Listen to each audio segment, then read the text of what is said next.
चंद ने जो चाणक्य को चोटियां पकड़ करके जो बेइज्जत किया, चाणक्य अपमान के घूंट को पी गया और उस रास्ते से 3 दिन 4 दिन तक लगातार पैदल चलता रहा।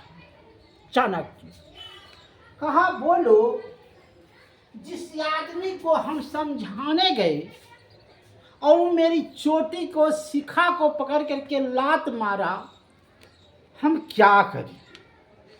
और ये बहुत विद्वान था, अर्थशास्त्री था। इसने रास्ते में एक बच्चा देखा जिसका नाम था चंदू।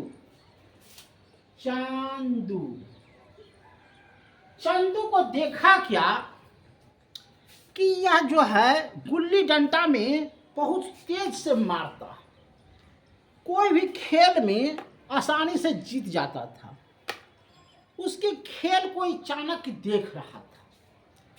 कहा, ए लड़का, तो की जरा सा अपने माँ से तुम हमको मिला दो। तो गया, कहा, चंदू की माँ आप ही हैं। चंदू पहले नाम था, पहले नाम था चंदू, चंद्रगुप्त मौर्य बाद में पड़ा। तो कहा, हाँ जी, हम ही अगर भगवती मैया क्यों लो महात्मा जी। कल का इस बच्चे को हमको दे दो और हम तुमको 1000 दिनार देते हैं। दिनार मतलब होता है चांदी, उसमें चांदी का महत्व था। कल का बउआ, ये तो कोई काम के नहीं हको, नो मन खा हको अनाज के, हमरा कोई काम के नहीं को, तो कैसे का 1000 दे रहा है। कल के तुम 1000 रख लो, इसको दे दो। कल के जो थोड़ा महात्मा जी ले जा रहे नहीं तो जो जे इसको कुछ करेंगे नहीं, इसको शिक्षा देंगे। और गरीबी हालात थी, चल दिया। चंदू को चाणक्य ने अपने ढंग से तलवार, तीर, भाला, ग्रासा, सारी शिक्षा इसने दिया। और शिक्षा नहीं पूरा हुआ तो इसने शिक्षा ग्रहण किया तक्षशिला में। तक्षशिला में, ये तक्षशिला कहाँ पड़ता है? पाकिस्तान में। इसने ठीक क्या जानता है जी?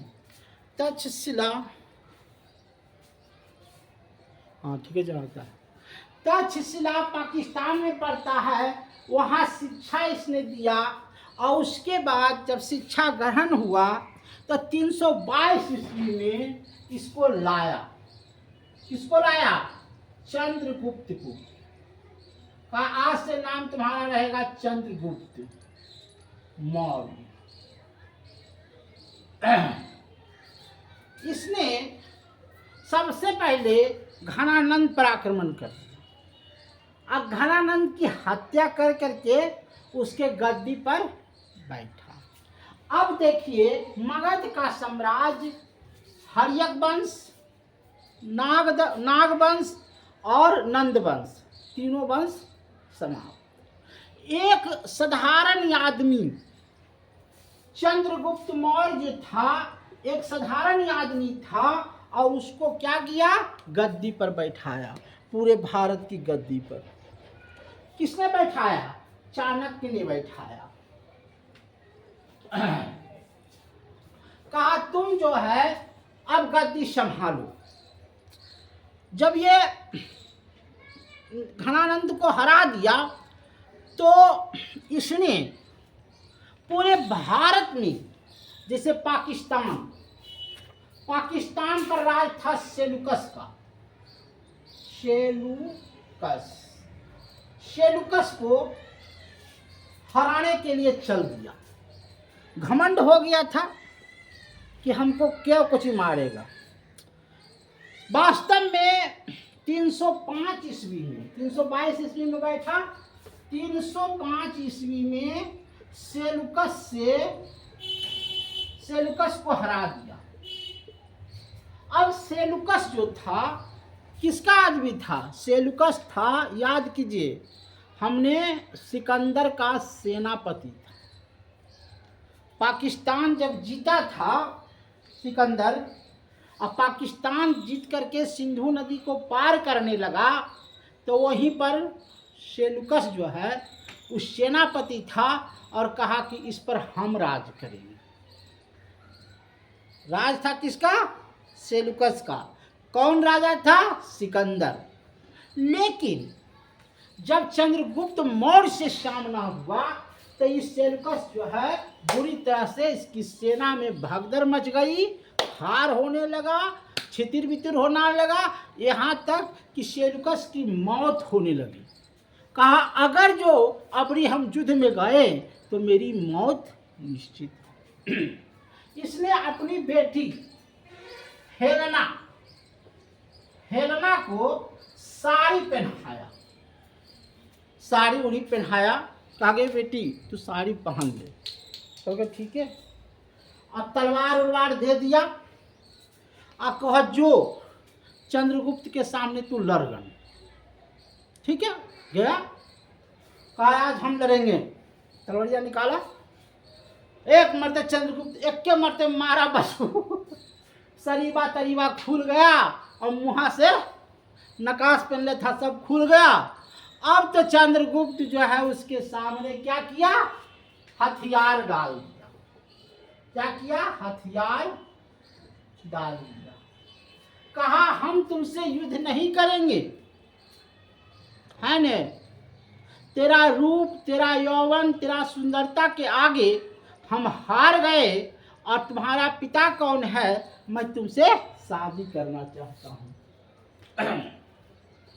सेलुकस यही चीज को चाहता था कि यह मेरी बेटी को देख करके दीवाना हो जाए और उसके बाद हमको ही जान छोड़ दे। जिसने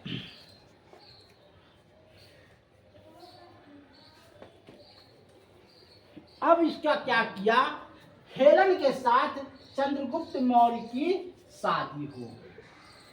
अब ये घर बसाने लगा। चंद्रगुप्त को दहेज में क्या मिला? एरिया मिला। एरिया बोलते हैं पाकिस्तान को, पाकिस्तान का एरिया मिला। आरा कसिम मिला, आरा कसिम मिला। जेडू पैरोपानसाया मिला, पैरोपानसाया, माने उस समय पाकिस्तान जो है दहेज में दिया गया। किसको? चंद्रगुप्त मौर्य को। लेकिन ये क्या दिया? चंद्रगुप्त मौर्य क्या दिया? सेलुकस को 500 हाथी दिया। कहा लो तुम हाथी उथी चढ़ना। अब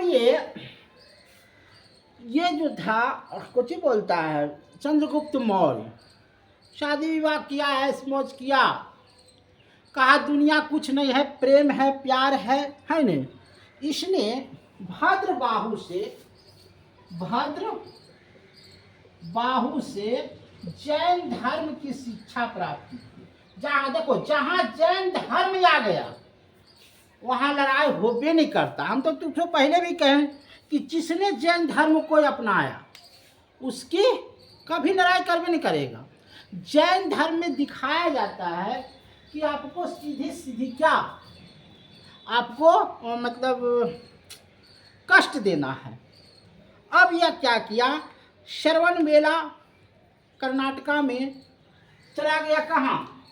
कर्नाटका पहाड़ है, कर्नाटका पहाड़ है, श्रवण मेला वहाँ लगता है। वहीं पर क्या किया? एगो आश्रम खोला और तपस्या करने लगा और वहाँ पर ही अपने देह को त्याग दिया। क्या दिया? त्याग दिया। 298 में, याद रखिएगा, 298 में अपना देह को त्याग दिया। कोई मारा नहीं इसको, माने यह जो है कहे ना कि जैसे वो सबको अपनाएगा वो आदमी मर जाएगा। तो उसमें अब जो है एगो मेगा अस्थनीज था, मेगा अस्थनीज, मेगा अस्थनीज। उसने इंडिका नामक पुस्तक लिखा। किसने पुस्तक लिखा? इंडिका नामक पुस्तक लिखा। चाणक्य ने अर्थशास्त्र लिखा।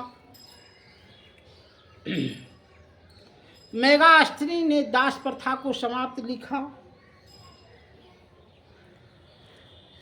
चंद्रगुप्त को मुक्तिदाता भी कहते थे, सम्राटवाद भी कहते थे, साम्राज्यवाद भी कहते थे। कहानी यही थी। जब श्रवण बेला चला गया, कर्नाटक चला गया, पहाड़ पर गया, देह को त्याग दिया 298 में, कहानी मर गया, कहानी खत्म हो गई। अब उसका बेटा, चंद्रगुप्त का बेटा बिंदुसार, बिंबिसार नहीं, बिंदुसार, बिंदुसार के बाद अशोक। तो बिंदुसार की कहानी कल सुनाएंगे।